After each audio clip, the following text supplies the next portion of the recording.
다윗의 자손이시며 아브라함의 자손이신 예수 그리스도의 족보. 오늘은 예수님의 족보가 나옵니다. 근데 14대로 끊어서 마태오는 우리에게 소개를 합니다. 이것은 실제로 있었던 게 아니고 실제와는 다른 14대로 인위적으로 끊었는데요. 왜 이런가에 대해서는 학자들마다 이렇게 이야기하고 저렇게 이야기를 하기 때문에 아직 정설은 없습니다만 이 이야기를 통해서 마테오가 우리에게 하고 싶은 이야기는 분명하다고 합니다. 첫 번째는 구원의 역사가 예수님에게서 정점에 다다른다. 이것 하나는 확실하고, 다음으로 하느님께서 역사를 이끄신다는 것은 분명하다고 합니다.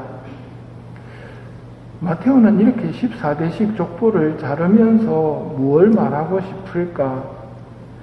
예수님의 족보를 통해서 예수님이 어떤 분인지를 말하고 싶었다고 봅니다. 먼저 눈에 띄게 나오는 것이 첫 번째 1절의 말씀, 다윗의 자손이며 아브라함의 자손이신 예수 그리스도의 족보하고 나옵니다. 마태복음 1장 1절입니다. 다윗의 자손이시며 아브라함의 자손이신, 아브라함의 자손이라는 말, 이걸 알아들으려면 아브라함을 알아야 되겠죠. 아브라함은 하느님의 부르심을 받은 사람입니다. 성소를 받은 사람이지요. 우리하고 공통점이 바로 그겁니다. 우리도 부르심을 받은 사람들이거든요. 아브라함은 하느님과의 신의를 지킨 사람입니다. 자신을 불러주신 하느님께 신의를 지킨, 그래서 자기 스스로도 믿기 어려운 100세의 나이에 아들을 갖게 해줄 거라는 말씀, 그리고 100세의 아들을 갖게 해주시는 하느님, 그분을 체험하게 되었고, 그 하느님께서 100살에 얻은 아들을 제물로 바치라는 말씀에 주저함 없이 아들을 바치려고 했던 아브라함입니다.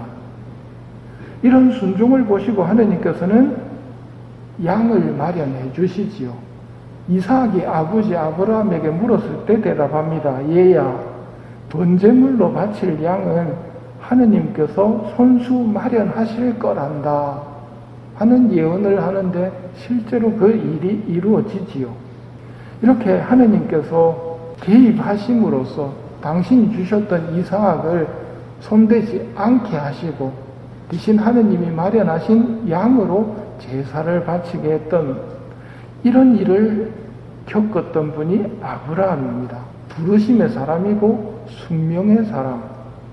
하느님께 제사를 지내던 사제들과 모세, 아론, 여호수아 여러 판관들을 거쳐서 사무엘 예언자 시대 때 사무엘에 의해 다윗이 기름 부음을 받고 왕이 됩니다. 다윗의 자손이신 예수님, 이제 다윗의 자손에 관한 이야기입니다.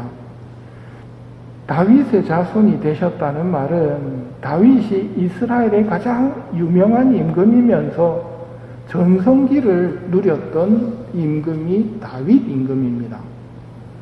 예수님을 다윗과 연결시키는 이유는 예수님께서 이스라엘을 다시 번성하게 해줄 거라는 믿음 때문입니다.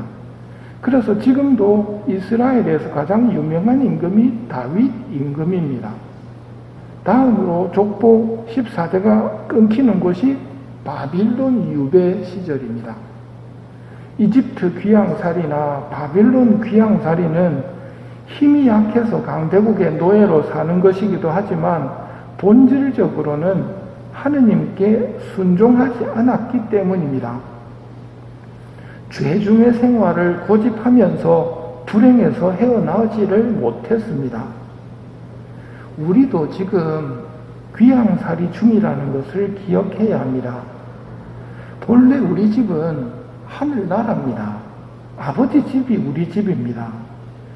우리가 고생하면서 여기서 사는 이유는 아버지의 말씀을 무시하는 죄를 지었고 그 죄의 결과로 우리가 귀양살이를 하게 된 것입니다. 이걸 잊지 말아야 됩니다.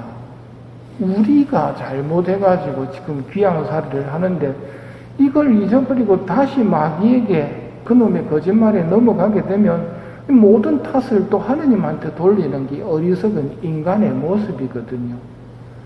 또 속아 넘어가면 이제 갈 곳은 귀양살이가 아니라 영원한 멸망뿐입니다. 우리는 멸망이 아니라 생명의 길로 가야 합니다. 문제는 죄를 지은 사람은 눈이 어두워져서 길을 구분을 못합니다. 깜깜해가지고 동서남북을 모른다는 말이죠. 빛을 기다려야만 했습니다. 하느님께서 다시 빛을 주셔서 우리가 볼 수 있게 되기를 탄원하면서 빛을 기다렸습니다. 죄로 인해서 볼 수 없었던 우리에게 드디어 보라 하는 소리가 들려옵니다. 어디서 들려옵니까?